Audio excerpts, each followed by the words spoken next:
Friends, kitchen lab లోపల మనం ఇవాళ పన్నీర్ ఫ్రైడ్ రైస్ ఎలా చేయాలో తెలుసుకుందాము.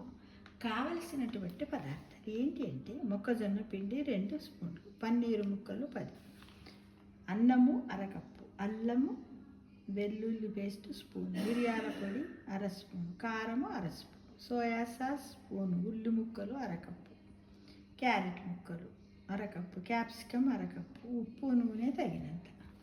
ఈ వస్తువులు కావాలి.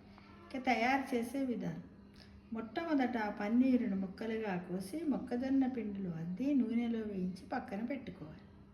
ఓ బాణానిలో కాస్త నూనె వేసి అల్లము వెల్లుల్లి పేస్ట్ వేయించాలి. ఓ నిమిషం తర్వాత వేగిన పన్నీరు ముక్కలను కలపాలి. 2 నిమిషాల తర్వాత అన్ని కూరగాయ ముక్కలు జత చేయాలి. కారము, మిరియాల పొడి, సోయా సాస్ వేసి బాగా కలపాలి. తగినంత ఉప్పు చేర్చాలి. కూరగాయలు మగ్గాక అన్నాన్ని చేర్చి 2 నిమిషాలు మూత పెట్టి ఉడికిస్తే పసందైన పన్నీర్ ఫ్రైడ్ రైస్ తయారు.